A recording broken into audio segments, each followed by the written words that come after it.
Hi guys, my name is Baradante, and welcome back to Shapelab. Originally being a VR-only sculpting app, Shapelab keeps expanding its features in the desktop version, as well as in the ability to switch back and forth between VR and flat. And so the team behind Shapelab reached out to me to make this new sponsored video to share with you guys the new workflow and generally the new feel of Shapelab. And of course, make sure to check out links in the description to get Shapelab or read more about it. So yeah, the whole interface has been refreshed, a lot of new little features here and there. There is now the support for pen pressure in flat mode, so we can now actually take advantage of the pressure sensitive pens. If we go into settings here, you can see there is WinTab and Windows Ink modes support, so whatever the tablet you have, it will probably work. And yeah, what I really like about it is that Shapelab now can be just a flat app for you, even if you don't own a VR headset.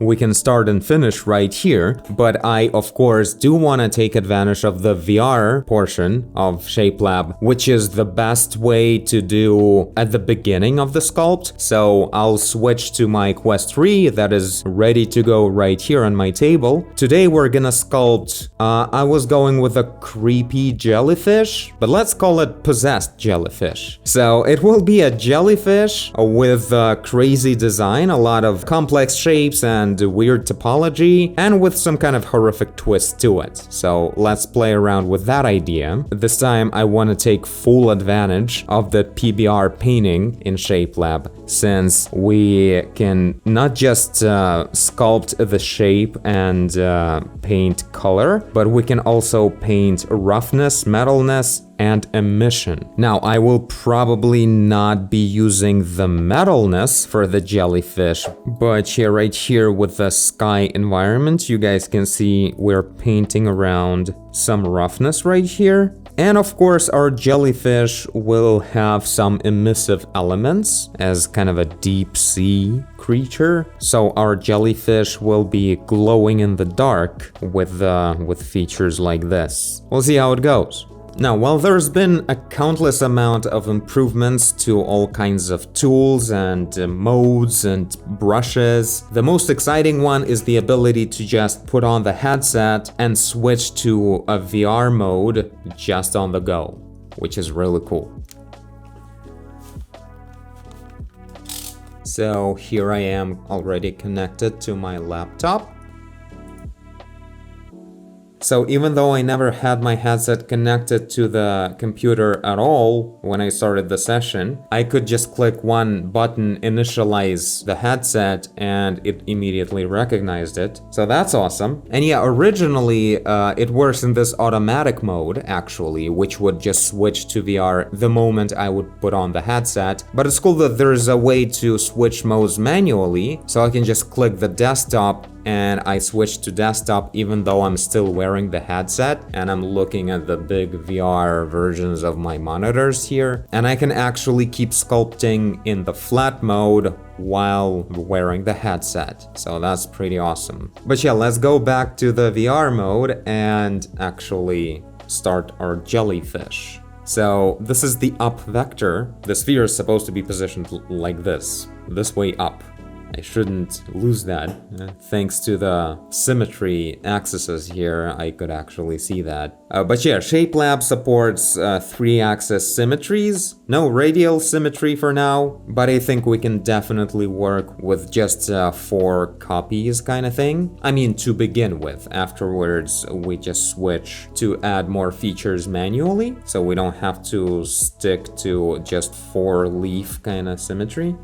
Oh, this is a cool new design of this interface here. Oop, I, as always, have a mouse right on the screen for you guys to look at all the time. But yeah, let's go a bit crazier than that. I love using Shapelab to create like complex topology, so we can use the stamp brush. And I believe we can choose whatever, let's use like this elongated shape. And we'll just be adding and like remeshing in extra shapes right here. And quickly connecting them this way, which is not nearly as easy to do in classical flat sculpt modes. So I guess at this point I already want to disable the symmetry and just go ahead and go with more of an organic shaping and doing something more interesting, just like that. It's easy to forget how simpler it is to do this kind of stuff with VR controllers. Like right now this is a grab tool, so this is pretty much all you would be able to do with like a mouse or a pen. But in here I can grab it and move into the depth or closer to myself, or I can twist it around. So there's a lot more dimensions of influence for this grab tool right now. And that goes even crazier if you're using a tentacle brush, because now we can really do all kinds of stuff. I will never stop demonstrating this feature in every Shapelab video I make, because this is like the best thing ever. And yeah, of course, the very well fleshed out dynamic topology that's built right into the smooth tool in Shapelab. It really makes the whole thing work just so well. You feel very limitless with the shape you're creating. Okay, I'm trying to be strategic, like, and keeping all of the surface parts of design work for the flat mode, because that's where you actually have more precision and more control over, like, working with the tip of the pen. That is much easier to do when you don't hold your arms in midair. But in here is just so easy to just push things around, merge them together, separate them, and so on. So let's add some kind of mouth inside of this. I'll just chop it in this way and blur it out. Do I make it like connected, both holes? Let's do that. I don't know what that would mean, but let's do that. So I'll switch to the negative mode and just cut in this way and blur it out. So now we have a hole through the whole thing. Nice. Not sure what I'm gonna do with it, but I like it. Alright, let's add some kind of teeth in here. I'll actually switch to the scene mode, which is where I can add like separate meshes. And in here I have this create brush, and it will also let me add all kinds of shapes, but these will be actual separate objects that won't just remesh together with the main object. Oh yeah, and I believe this is also an update that now in the scene mode you can't accidentally transform the object around from the like origin of the world, which was a thing where I was always very cautious in the scene mode not to move it around. I believe this is an actual difference in this version, that you don't have a too easy of a way to do that. Now you can use like these gizmos to transform your object, and this ultimate gizmo here to do everything at once. And right here I can define the 5-degree snapping when rotating the object. And now, as I have my object actually selected, I will rotate it 90 degrees like this and lift it up. So this is the position of our jellyfish. Now back to actually what I wanted to do. Let's actually make like a tooth-like shape out of this box, kind of like this. And I'll just... We've been through this before. Teeth are an important part of my designs, apparently. So let's just start with that. It's just easy to quickly drop things in approximately where you want them. And I'll just select all the teeth specifically, and I can merge them with this command right here. Not merge, but like join them into one object. Apply. So there we go. Now teeth are this one other object. And if I go back into the sculpt mode, now I'm just editing all of these teeth together. Yeah, I think I can really take advantage of connected mode right now, so I would be able to move every tooth individually as I grab onto it. So even though they're in the same object and I can easily just move them about like this, they can still be moved around absolutely individually. Okay, let's maybe add some kind of a tongue with tentacles and then switch to the flat mode. I really want this sculpt to be mostly focused on like colors and the material, because I never have the time to play around with that. Okay. Well, that's definitely gonna be easy to work with. Now let's continue in flat. Alright, let's do this. This is totally the same day. So let's keep adapting the medium to small parts of the shape and smoothly transition into the actual surface sculpting. So I thought I'd move the teeth a bit closer to the surface so we could actually see them at more angles. Otherwise, the design would look kind of boring from most of them. Oh my god, like this is the moment where it feels like, ooh, do I like switch back to VR already? Because like I need to find this kind of angle to have the plane of the screen aligned to the direction I want to move this part in. And really that direction is like this. So I can't really grab for it this way. And in VR I would be able to like grab even from here and just pull it up. Alright, that's some character in that tongue. So I'm removing the pinch brush from here and putting in actual crease brush. I think that's new. There's definitely a change in the algorithm of the crease brush, but I don't remember exactly if there was a crease brush. I remember I was just using the pinch brush, but that can't really work well in the flat mode. Here we have an actual crease brush. And I believe it's, dynameshing still. So I can disable that dynamic topology and turn on the pinch right here. And that's how we get an actual strong fold. But generally, I would like subdivide. So here it is, multi-resolution, add higher subdivision level. Let's actually maybe remesh into quads first. I remember this is like a new and experimental feature in a way. Keep boundaries, okay, I like my boundaries. Risk mode, no? Quad remesh failed, ensure your mesh is manifold. Looks manifold to me. Risk mode, apply. Oh, it's doing it now. 25,000, 26 almost, 1,000 of quads. It is a sculpt, so why not? Alright, some stretching here and there, but it's not that bad. So back here, let's add the higher subdivision levels, like 2 of them at least. This is better because if you have just a bunch of triangles, when you subdivide them, all of them will create like tiny knots all over the surface. So this will subdivide actually in a much better way.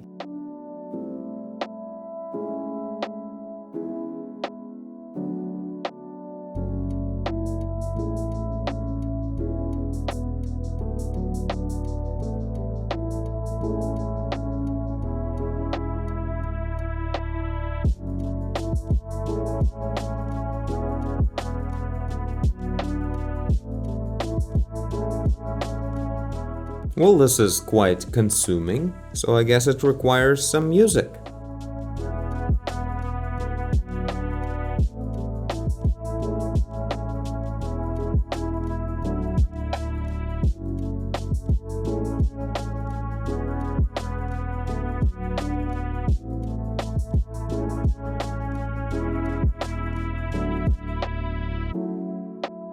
So, I don't know if I mentioned before, but I'm going for the fleshy jellyfish. It will be kind of like a human flesh look.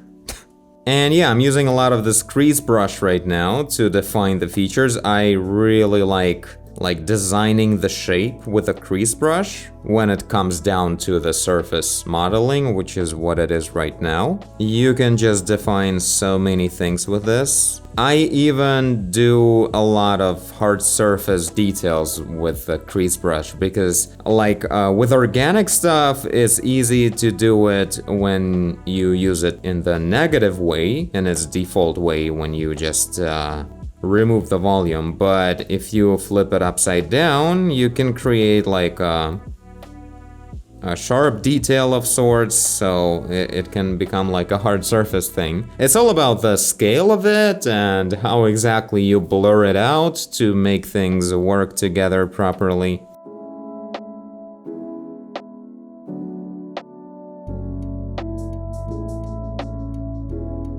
Some organically asymmetrical thing going on here. I'm digging that. I really like the reveal. It looks really cool, like some kind of awesome hood from the side, but as you turn around, it's not that nice.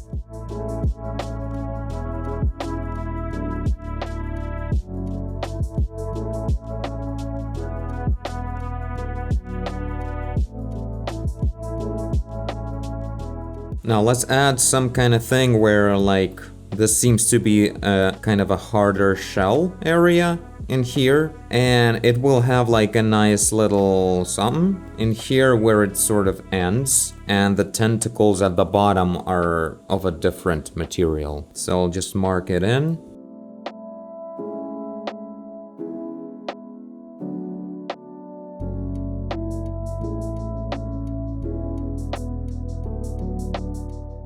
Zoom method, orbit method. Let's go cursor. I'm pretty sure I will regret any of these changes. Whatever pen rotation is that like the latest Apple Pencil Gen 3 thing where it can like roll? Is that a thing on PC like ever? I'm not sure.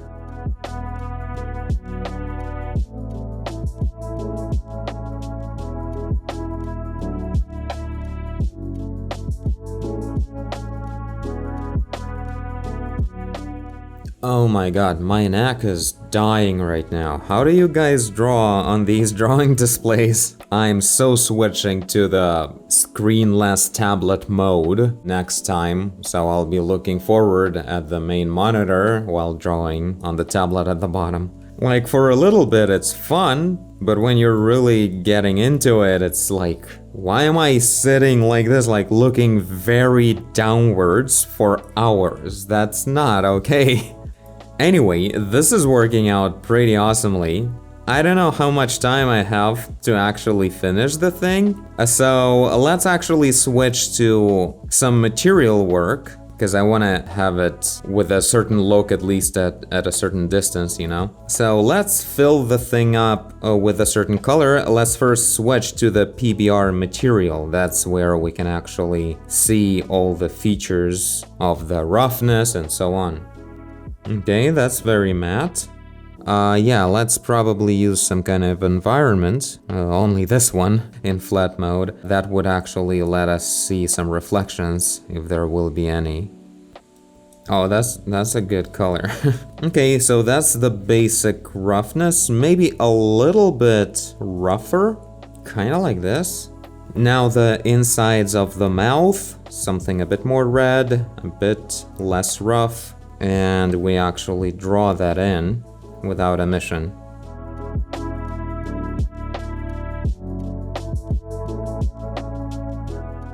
Oh, this is fun, like shaping the whole thing and now getting to not just colorize it, but define stuff like roughness. I love roughness. Roughness gives so much realistic effect to it. Things become a lot more alive with the roughness definition. I love this.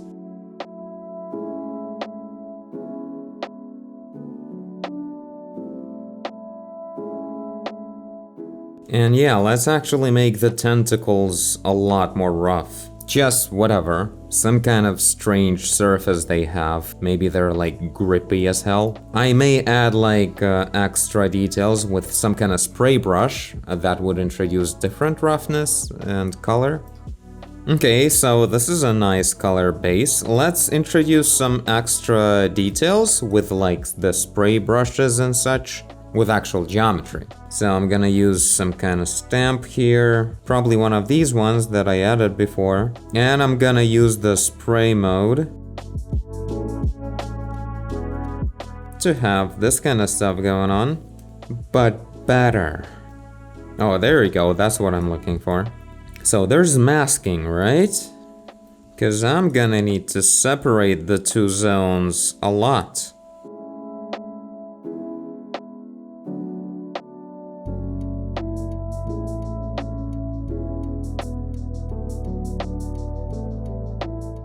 Now I'll finally be able to move this, like the fleshy part under, because it was a bit hard to do without a mask. Alright, now also let's push the shell a little bit on top, so the whole thing would be a bit more believable as a shell. Alright, back to our spray brush. Let's do some of this. I'm still using the mask, by the way. I didn't just erase like 5 minutes of work on the mask. It's just you can make it invisible. Right here.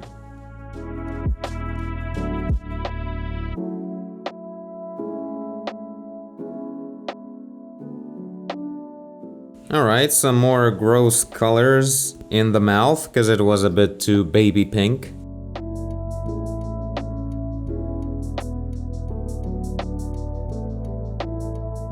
Oh, that looks dangerous, alright. It's kinda cool, like this alpha is actually like a sharp spike alpha, apparently. Does well for the look. Now let's add a soft gradient to dark. And maybe glossy at the bottom. So grabbing this and going real dark from it. Oh wow. And now at the very tip, let's do some emissive stuff.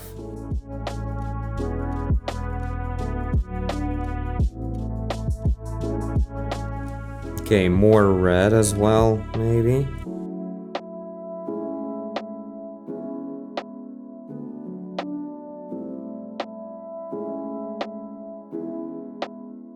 Was looking so long for a good alpha to use for the spray, something soft and organic, and in the end realized that no alpha is the best choice here. So yeah, just changing the area of effect and the amount of copies to get something nice.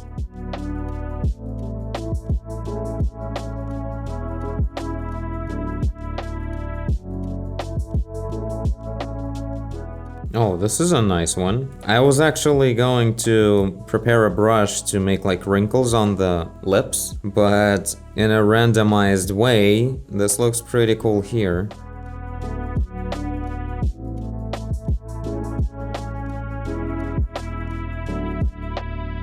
Alright, I guess this is a pretty cool result for 2 hours in flat mode. I wanted to add one extra thing though, and for that I think I'm gonna put on the VR headset again. I want to add more like very tiny tentacles from the inside of this thing, just all over the place, like very long, very thin. I hope that'll work out. So yeah, I'll create like a new object and it will still have the dynamic topology and I'll do that stuff. I'll actually add it in VR too. Alright, let's initialize. And I'm in. Oh wow, you are so much more impressive in person. So, what was I going to do? Oh yeah, the scene mode, add an object, and let's just put a few spheres. Maybe they'll be coming from, like the tips of these things, for instance, why not? Boop, boop.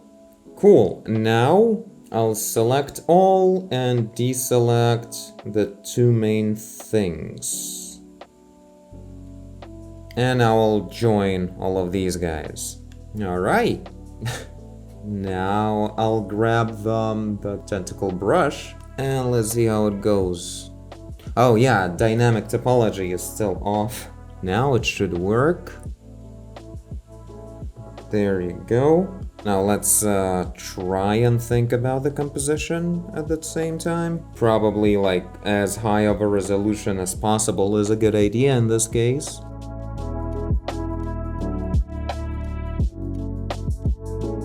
Oh yeah, that looks like a jellyfish right away.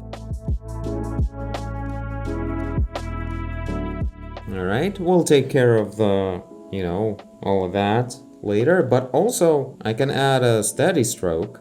That should probably do well for this. Oh yeah. Oh no. Connected only. I probably won't be messing with other tentacles this way. Right? Yeah, I can do whatever I want. I remember the similar stuff was when we were making an ornament on the wall. I'm gonna inflate this one a bit, because it turned out to be too thin. At this point, I'm not sure if you guys can see anything, like, about what I'm doing right now. I just know where my hand is. And this is probably looking very weird, but trust me, this makes sense to my eyeballs. Okay, now let's fill it up with a color. Let's make them like pitch black, very glossy. Not 100%, but like really close. Yeah, really need to switch to that PBR material to see stuff like roughness. There it is. And yeah, some more emission. Oh, I still have all my settings on and everything. It's kinda strange to understand that like you're in VR, but it is the same app. The same session even. I wonder where it decides to land when like this is a spraying brush and this is a 3D sphere of a cursor and I'm putting it here and like how does it decide where to put these textures? Like it makes sense in the end, but like as a programmer, how do you Also, let's move this out of the way. And yeah, also wanted to add a bit more color / roughness detail to this area, only maybe not as sharp. Oh, cool. So this is opacity and this is size. Oh yeah, this is nicer. Yeah, whenever you lack geometry detail, you can compensate with some textures. Alright, I guess this is it.